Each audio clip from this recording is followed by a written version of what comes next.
నమస్కారం ETV news కి స్వాగతం ముందుగా ముఖ్యాంశాలు తమిళనాడు ముఖ్యమంత్రి జయలలితకు గుండెపోటు పరిస్థితి విషమంగా ఉందన్న వైద్యులు హుటాహుటిన చెన్నైకు చేరుకున్న గవర్నర్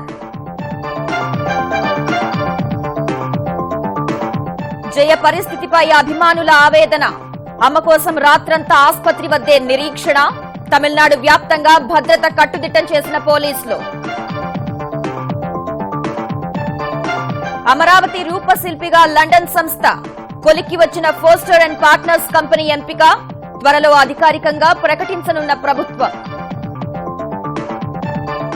హైదరాబాద్ పెద్ద అంబర్పేట వద్ద ఘోర ప్రమాదం కారులో మంటలు చెలరేగి నలుగురు సజీవ దహనం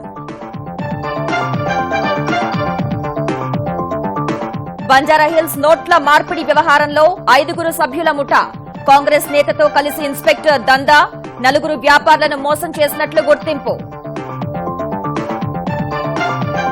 సరిహద్దుల్లో చొరబాట్ల నియంత్రణకు లేజర్ కంచె ఏడాదిలోపు పూర్తి చేసేందుకు కసరత్తు కేంద్ర హోంశాఖ సహాయ మంత్రి రిజిజు ప్రకటన బీఎస్ఎఫ్ శౌర్య పరాక్రమాలకు నిలువుటద్దం లోంగేవాలా 45 ఏళ్ల క్రితం పాక్ దురాక్రమణను తిప్పికొట్టిన చోట మ్యూజియం ఏర్పాటు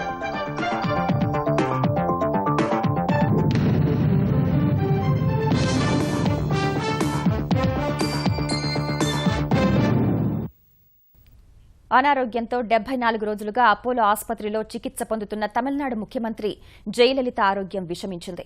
ఇన్ఫెక్షన్ నుంచి కోలుకున్న ఆమెకు అకస్మాత్తుగా గుండెపోటు వచ్చిందని అపోలో ఆసుపత్రి ప్రకటించింది. వైద్య నిపుణుల బృందం నిరంతరం ఆమెను పర్యవేక్షిస్తున్నట్లు తెలిపింది. హుటాహుటిన చెన్నై చేరుకున్న తమిళనాడు గవర్నర్ విద్యాసాగర్ రావు జయలలిత ఆరోగ్య పరిస్థితిపై ఆరా తీశారు. మంత్రులు డీజీపీతో చర్చలు జరిపారు. కేంద్రానికి జయ ఆరోగ్య పరిస్థితిని వివరించారు.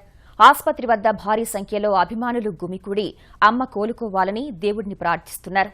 మరోవైపు తమిళనాడు అంతటా పోలీసులు భద్రతను పెంచారు. సెప్టెంబర్ 22న జ్వరం, డీహైడ్రేషన్ సమస్యలతో అపోలో ఆసుపత్రిలో చేరి క్రమంగా కోలుకున్న తమిళనాడు ముఖ్యమంత్రి జయలలిత అకస్మాత్తు గుండెపోటుతో మళ్లీ తీవ్ర అస్వస్థతకు గురయ్యారు. ఆమె పరిస్థితి విషమంగా ఉందని అపోలో వైద్యులు తెలిపారు. ఇన్ఫెక్షన్, శ్వాస సంబంధ సమస్యల నుంచి జయ కోలుకున్నారని, ఆమె కోరుకున్నప్పుడు ఇంటికి వెళ్లొచ్చని స్వయంగా అపోలో ఆసుపత్రుల చైర్మన్ ప్రతాప్ రెడ్డి ఇటీవలే ప్రకటించారు. ఆదివారం ఉదయం సైతం అమ్మ ఇక ఇంటికి వెళతారని అన్నాడీఎంకే వర్గాలు ప్రకటించాయి. పురుచి తలైవి రాక కోసం అభిమానులు ఎదురు చూస్తున్న వేళ ఆదివారం సాయంత్రం ఆమెకు గుండెపోటొచ్చిందని అపోలో ఆసుపత్రి ప్రకటించింది. జయను సాధారణ వార్డు నుంచి అత్యవసర చికిత్సా విభాగానికి తరలించినట్లు తెలిపింది. హృద్రోగ, శ్వాసకోశ నిపుణులు జయలలిత ఆరోగ్యాన్ని పర్యవేక్షిస్తున్నట్లు అపోలో ఆసుపత్రి పేర్కొంది. విషయం తెలిసిన వెంటనే తమిళనాడు గవర్నర్ విద్యాసాగర్ రావుకు కేంద్ర హోంమంత్రి రాజ్నాథ్ సింగ్ ఫోన్ చేసి జయలలిత ఆరోగ్య పరిస్థితిపై వాకబు చేశారు. వెంటనే ముంబై నుంచి చెన్నై చేరుకున్న తమిళనాడు గవర్నర్ విద్యాసాగర్ రావు నేరుగా అపోలో ఆసుపత్రికి వెళ్లి ముఖ్యమంత్రి ఆరోగ్య పరిస్థితిపై వైద్యులతో మాట్లాడారు. జయలలిత ఆరోగ్య పరిస్థితిని గవర్నర్కు వివరించిన అపోలో ఆసుపత్రి చైర్మన్ ప్రతాప్ రెడ్డి ఆమెకు అందిస్తున్న వైద్యం గురించి వివరించారు. జయకు వైద్యం చేసిన బ్రిటిష్ వైద్యుడు రిచర్డ్ బేలేను తమ వైద్యులు సంప్రదించినట్లు అపోలో ఆసుపత్రి తెలిపింది. అనంతరం అపోలో ఆసుపత్రి నుంచి రాజ్భవన్ చేరుకున్న గవర్నర్ విద్యాసాగర్ రావు జయ ఆరోగ్య పరిస్థితిని కేంద్ర హోంశాఖకు తెలియజేశారు. తమిళనాడు మంత్రులు, డీజీపీతోనూ గవర్నర్ విస్తృత మంతనాలు జరిపినట్లు తెలిసింది.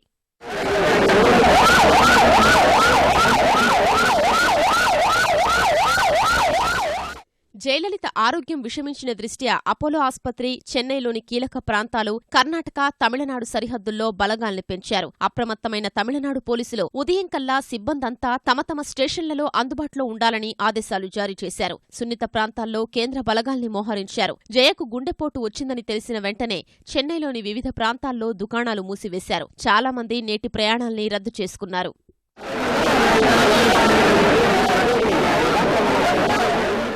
జయలలితకు గుండెపోటు వచ్చిందని తెలుసుకున్న కార్యకర్తలు, అభిమానులు భారీ సంఖ్యలో చెన్నైలోని అపోలో ఆసుపత్రి వద్దకు చేరుకున్నారు. అమ్మ పరిస్థితి తెలిసి కంటతడి పెట్టారు.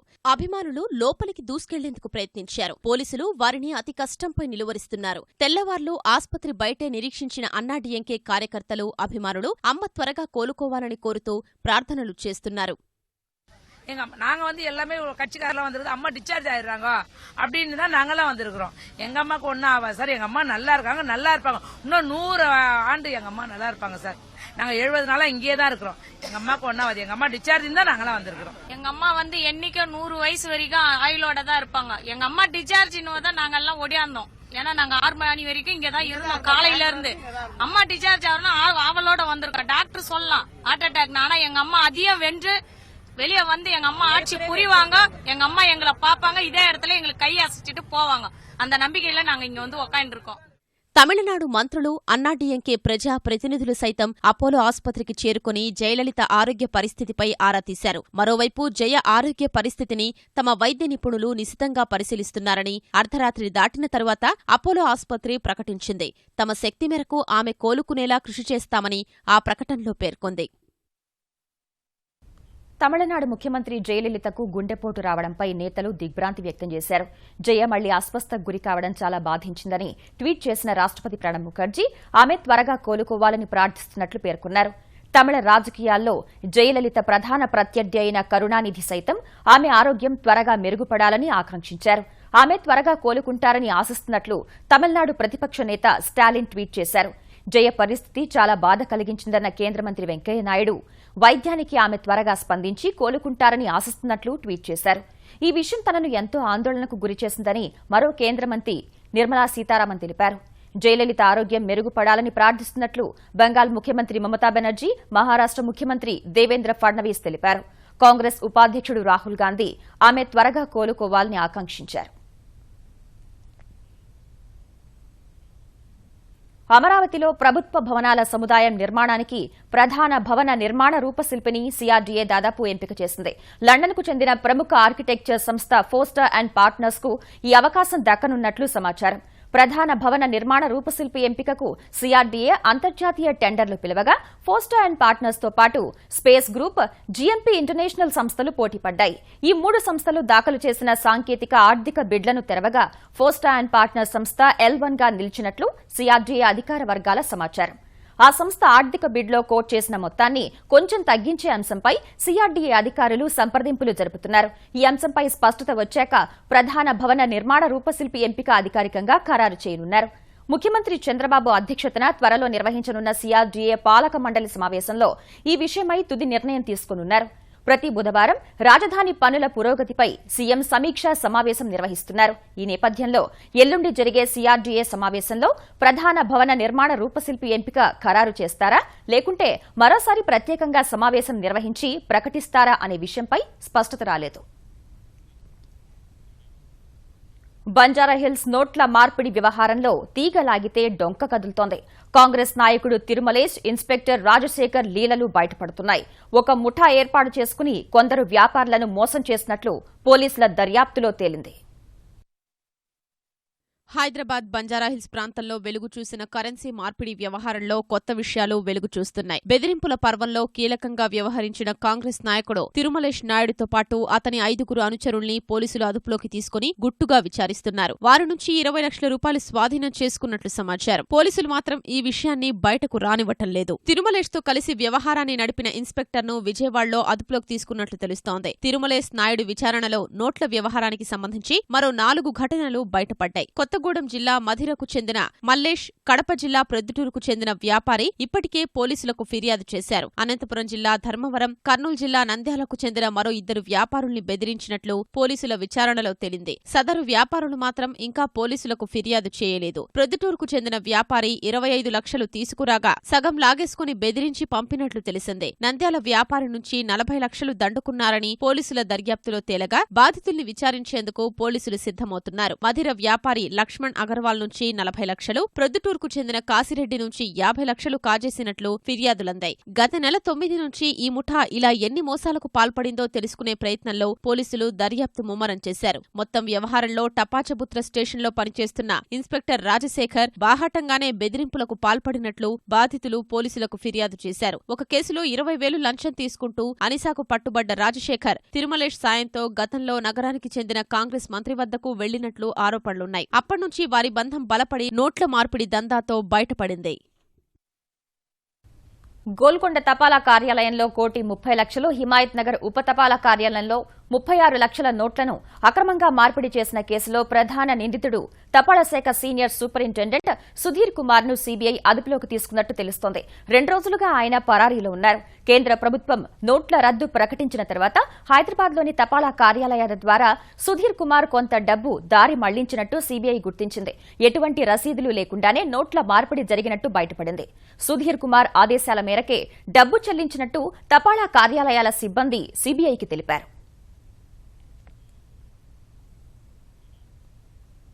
తెలంగాణలోని అన్ని వ్యవసాయ మార్కెట్లు, రైతు బజార్లను నగదురహితంగా మార్చాలని తెలంగాణ మార్కెటింగ్ శాఖ మంత్రి హరీష్ రావు ఆదేశించారు. హరితహారం కార్యక్రమంలో మార్కెటింగ్ శాఖ మొదటి స్థానం సాధించినందున అదే స్ఫూర్తిని కొనసాగించాలని ఆదేశించారు. మార్కెట్ యార్డుల్లో రోజుకు కనీసం 100, రైతు బజార్లలో కనీసం 200 నగదురహిత లావాదేవీలు జరపాలని సూచించారు. ఈ లక్ష్యం సాధించని మార్కెట్ కమిటీ కార్యదర్శి, సిబ్బంది, ప్రాంతీయ అధికారులపై చర్యలు తప్పవన్నారు. మార్కెటింగ్ కమిటీల కార్యదర్శులు నగదురహిత లావాదేవీలకు వెంటనే ఏర్పాట్లు చేయాలని కోరారు. వరంగల్, సూర్యాపేట, వికారాబాద్ జిల్లా కలెక్టర్లు ఆదర్శంగా పనిచేస్తున్నారని గుర్తు చేశారు. రైతులతో పాటు మార్కెట్లో పనిచేసే దడ్వాయిలు, హమాలీలు, ఇతర కార్మికులందరికీ వెంటనే బ్యాంకు ఖాతాలు తెరవాలని, డెబిట్ కార్డులను జారీ చేయాలని హరీష్ రావు ఆదేశించారు. వ్యవసాయ మార్కెట్లలో మైక్రో ఏటీఎంలను ఏర్పాటు చేయాలని సూచించారు. రైతు బజార్లు, మార్కెట్ యార్డుల్లో నగదురహిత లావాదేవీలపై ఎప్పటికప్పుడు వాట్సాప్లో సమాచారం ఇవ్వాలని కోరారు. పెద్ద నోట్ల రద్దు విషయంలో ప్రధాని మోదీ సరైన ప్రణాళికతో వ్యవహరించలేదని ఎన్సీపీ అధినేత శరద్ పవార్ విమర్శించారు. ఇటీవలే మోదీతో ప్రశంసలందుకున్న పవార్ నోట్ల రద్దుపై ఆచితూచి స్పందించారు. ప్రధాని మోదీ వైద్యుడిలా సరైన శస్త్రచికిత్స చేసినా ఆ పిదప తగిన జాగ్రత్తలు తీసుకోకపోవడంతో ప్రజలు ఇబ్బందులు ఎదుర్కొంటున్నారని పవార్ అన్నారు. నోట్ల రద్దు వల్ల వ్యవసాయ రంగం, సహకార బ్యాంకులకు తీవ్ర నష్టం కలుగుతోందని ఆయన ఆవేదన వ్యక్తం చేశారు. నోట్ల రద్దు నుంచి దేశ ఆర్థిక వ్యవస్థ తిరిగి కోలుకోవడానికి 6 నెలల సమయం పడుతుందని శరద్ పవార్ అభిప్రాయపడ్డారు. భారత్ పాక్ సరిహద్దుల్లో ఉద్రిక్త పరిస్థితులు కొత్తేమీ కాదు. గతంలో పాక్ సైన్యం చేసిన దుస్సాహసాలకు గుర్తుగా చరిత్రలో మిగిలిన ప్రాంతం లోంగేవాలా. దాదాపు 45 ఏళ్ల క్రితం రాజస్థాన్లోని జైసల్మేర్కు అత్యంత సమీపంలో ఉన్న ఈ సరిహద్దు పోస్టును దాటుకుని ముందుకొచ్చేందుకు ప్రయత్నించిన పాక్ సైన్యాన్ని సరిహద్దు భద్రతా దళం సైన్యంలోని అతి కొద్ది సిపాయిలతో కలిసి మట్టి కరిపించింది. 90కి పైగా ఉన్న మెకనైజ్డ్ ట్యాంక్ రెజిమెంట్ ను ధీటుగా ఎదుర్కొని భారత సైన్యం ప్రతిభా పాటవాలను ప్రపంచానికి చాటింది. 1971లో భారత సైన్యం పాక్పై సాధించిన విజయానికి గుర్తుగా ఈ యుద్ధ క్షేత్రాన్ని మ్యూజియం కింద మార్చేసింది ప్రభుత్వం. చరిత్ర పుటల్లోకి వెళితే బంగ్లాదేశ్ విముక్తి కోసం పోరాడుతున్న భారత్ను దొంగదెబ్బ తీసేందుకు పాక్ చేసిన కుటిల యత్నాల్లో లోంగేవాలా యుద్ధం అత్యంత కీలకమైంది. భారత జవాన్ల పోరాట పటిమకు, ధీరోదాత్తతకు అద్దం పట్టే యుద్ధక్షేత్రం కూడా ఇదే. 1971లో లోంగేవాలా పోస్టుపై దొంగదాడి చేసి దురాక్రమించాలన్న పాక్ కుటిల యత్నాన్ని భారత్ సైన్యం ధీటుగా ఎదుర్కొంది. డిసెంబర్ 4 అర్ధరాత్రి సమయంలో రాజస్థాన్లోని లోంగేవాలా పోస్టుపై 90 ట్యాంకులతో పూర్తిస్థాయి రెజిమెంటుతో పాక్ సైన్యం దాడికి దిగింది. ఆ సమయంలో పంజాబ్ రెజిమెంట్కు చెందిన 23వ బెటాలియన్తో పాటు సరిహద్దు భద్రతా దళానికి చెందిన కొంతమంది ఈ పోస్టులో పహారా కాస్తున్నారు. కేవలం 70 మంది సిబ్బందితోనే ఈ పోస్టుకు నేతృత్వం వహిస్తున్న మేజర్ కుల్దీప్ సింగ్ చాంద్పురి ధైర్యంగా పాక్ దాడిని ఎదుర్కొన్నారు. పరిమిత సంఖ్యలో ఉన్న తుపాకులు, ఒక శతఘ్ని జీపు సాయంతోనే 6 గంటల పాటు పాక్ సైన్యాన్ని ఒక్క అంగుళం కూడా ముందుకు కదలనీయకుండా నివారించారు. జైసల్మేరు, జోధ్పూర్ను ఆక్రమించి ఢిల్లీ వైపు సాగాలన్న పాక్ కుట్రను భగ్నం చేశారు. దాడి సమాచారం అందుకున్న భారత్ వాయుసేన జరిపిన విమాన దాడిలో 37 పాక్ యుద్ధ ట్యాంకులు ధ్వంసమయ్యాయి. వాహనాలు, ఆయుధాలను విడిచిపెట్టి పాక్ సైన్యం పలాయనం చిత్తగించింది.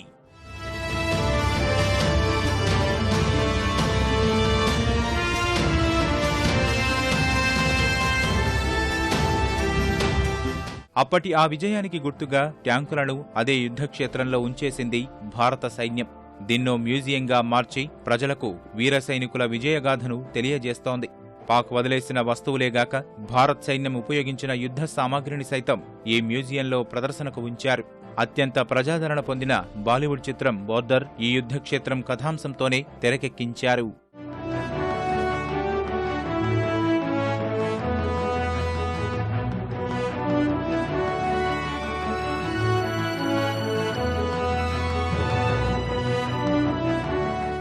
सुबह का नाश्ता जैसलमेर में करेंगे, दोपहर का खाना जोधपुर में और रात का दिल्ली में।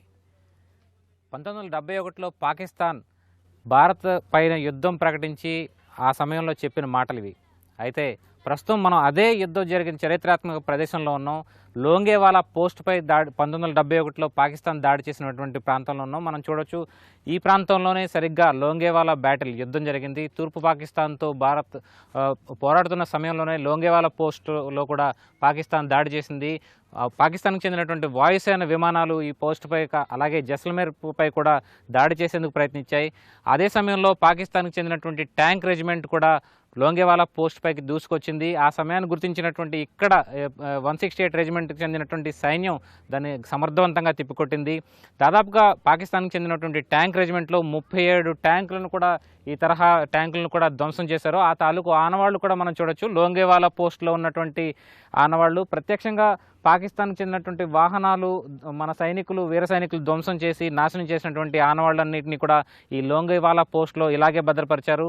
అదే సమయంలో పాకిస్తాన్కి చెందినటువంటి మూకలు బార్డర్ పిల్లర్ నెంబర్ 638ని కూడా తీసుకొచ్చి సరిహద్దును మార్చేందుకు కూడా ప్రయత్నించినటువంటి పరిస్థితి. ఆ చరిత్రను కళ్ళకు కట్టే విధంగా ఆ సమయంలో యుద్ధంలో విజయం సాధించినటువంటి భారత సైన్యం ఆ చరిత్రను కళ్ళకు కట్టేలా యథాతథంగా పాకిస్తానీ ట్యాంకులను నాశనం చేసినటువంటి పాకిస్తానీ పరికరాలను కూడా ఇదే ప్రాంతంలో ఉంచింది. లోంగేవాలా పోస్ట్గా దీన్ని పిలుస్తారు. ఇదే ప్రాంతంలో సైన్యం దీన్ని ఒక మ్యూజియం కింద మార్చింది. ఆ చరిత్రకు ఆనవాళ్లుగా వీటిని శాశ్వతంగా భద్రపరిచింది. కెమెరా పర్సన్ నరేష్తో కలిసి Dhananjay, ETV news, Longewala post. Hyderabad శివార్లోని హయత్నగర్ మండలం పెద్ద అంబర్పేట వద్ద ఘోర రోడ్డు ప్రమాదం సంభవించింది. కారులో మంటలు చెలరేగడంతో అందులో ప్రయాణిస్తున్న 4 సజీవ దహనమయ్యారు. మృతుల్లో చిన్నారి కూడా ఉంది. ఆల్టో కారులో శంషాబాద్ నుంచి ఘట్కేసర్ వెళ్తుండగా ఈ ప్రమాదం చోటు చేసుకుంది. మితిమీరిన వేగంతో వెళ్తున్న కారు అదుపు తప్పి రోడ్డు అవతల ఉన్న డివైడర్ను ఢీకొంది. వెంటనే కారులో మంటలు చెలరేగాయి. కారులో ప్రయాణిస్తున్న 4 సజీవ దహనమయ్యారు. మంటలు చెలరేగడాన్ని గమనించిన స్థానికులు అగ్నిమాపక సిబ్బందికి సమాచారం అందించగా వారు ఘటనా స్థలానికి చేరుకుని మంటల్ని అదుపు చేశారు. కార్ నెంబర్ TS 03EL6551 ప్రమాదంలో కారు పూర్తిగా దగ్ధమైంది. సజీవ దహనమైన 4 పూర్తి వివరాలు తెలియాల్సి ఉంది. కారు సందేల రాజేశ్వరి అనే మహిళ పేరు మీద రిజిస్టర్ అయి ఉన్నట్టు తెలిసింది. సంఘటనపై కేసు నమోదు చేసిన పోలీసులు విచారణ జరుపుతున్నారు.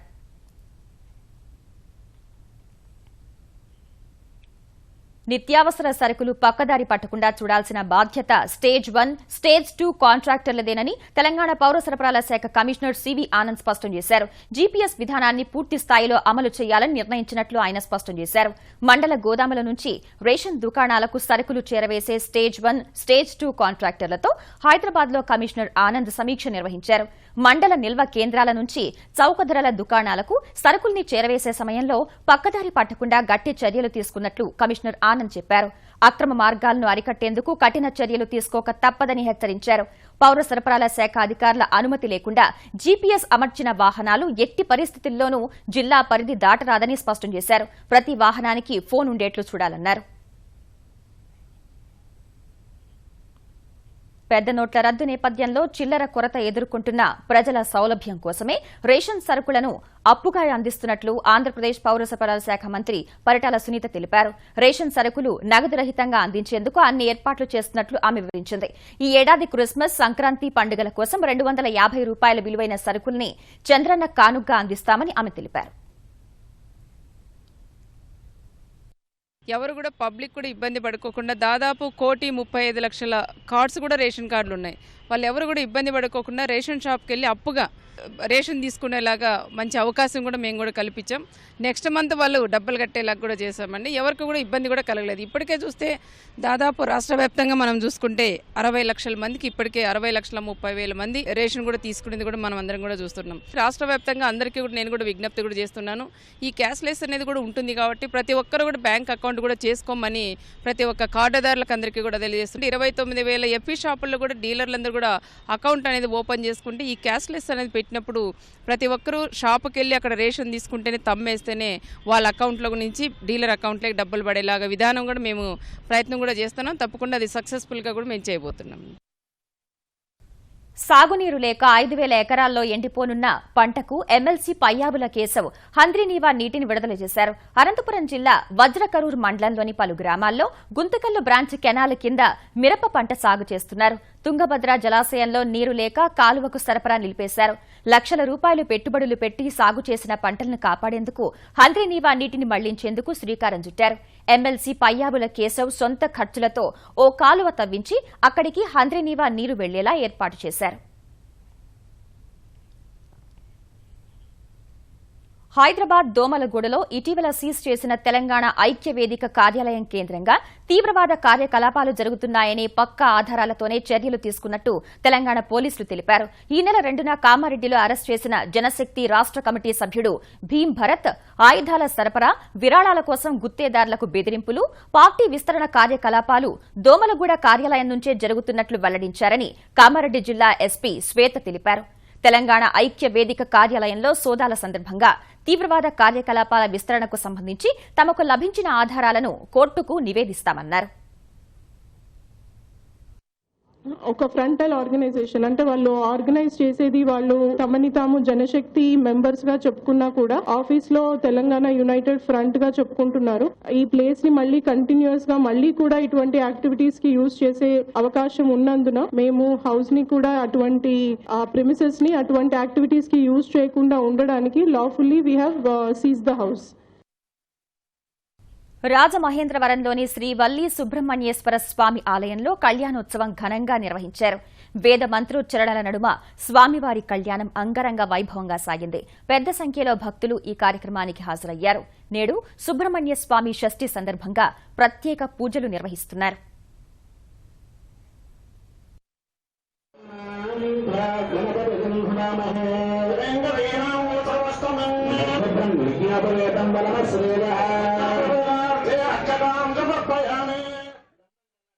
పాకిస్తాన్ ప్రేరేపిత తీవ్రవాదుల చొరబాట్లను నిలువరించేందుకు ఆధునిక సాంకేతిక పరిజ్ఞానాన్ని ఉపయోగించాలని కేంద్రం నిర్ణయించింది.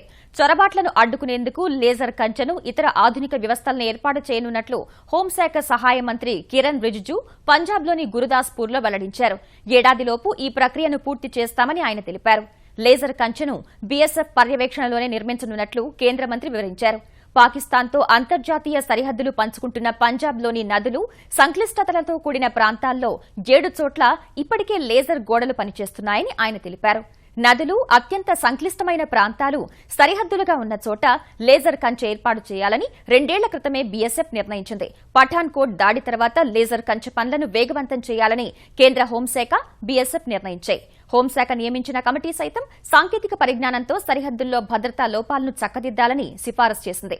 3,323 కిలోమీటర్ల భారత్ పాక్ సరిహద్దుల్లో 1,225 కిలోమీటర్లు జమ్మూ కశ్మీర్లోనూ, 553 కిలోమీటర్లు పంజాబ్లో, 1,037 కిలోమీటర్లు రాజస్థాన్లో, 508 కిలోమీటర్లు గుజరాత్లో ఉంది. భారత అంతరిక్ష పరిశోధనా సంస్థ ఇస్రో మరో ఉపగ్రహ ప్రయోగానికి సన్నద్దమైంది. ఈ నెల 7న PSLV-C-36 వాహక నౌకను నింగిలోకి పంపనుంది. నెల్లూరు జిల్లా శ్రీహరికోట సతీష్ ధావన్ స్పేస్ సెంటర్ మొదటి ప్రయోగ వేదిక నుంచి PSLV-C-36 వాహక నౌకను ప్రయోగించనున్నారు. ఇందుకు సంబంధించిన కౌంట్డౌన్ ప్రక్రియ రేపు ఉదయం 4:24 ప్రారంభిస్తారు. 30 గంటల కౌంట్డౌన్ అనంతరం 7వ తేదీ ఉదయం 10:24 PSLV నింగిలోకి దూసుకుపోనుంది. ఈ వాహక నౌక ద్వారా రిసోర్స్ శాట్ 2A అనే ఉపగ్రహాన్ని కక్షలో ప్రవేశపెట్టనున్నారు. 1,235 కిలోలుండే ఉపగ్రహాన్ని 817 కిలోమీటర్ల ఎత్తుకు వాహక నౌక చేర్చనుంది. రిసోర్స్ శాట్ 2A ఉపగ్రహం పంటలకు సంబంధించిన సమగ్ర సమాచారాన్ని అందించనుంది. PSLV-C-36కు సంబంధించి సన్నాహక సమావేశాన్ని నేడు షార్లో నిర్వహించనున్నారు.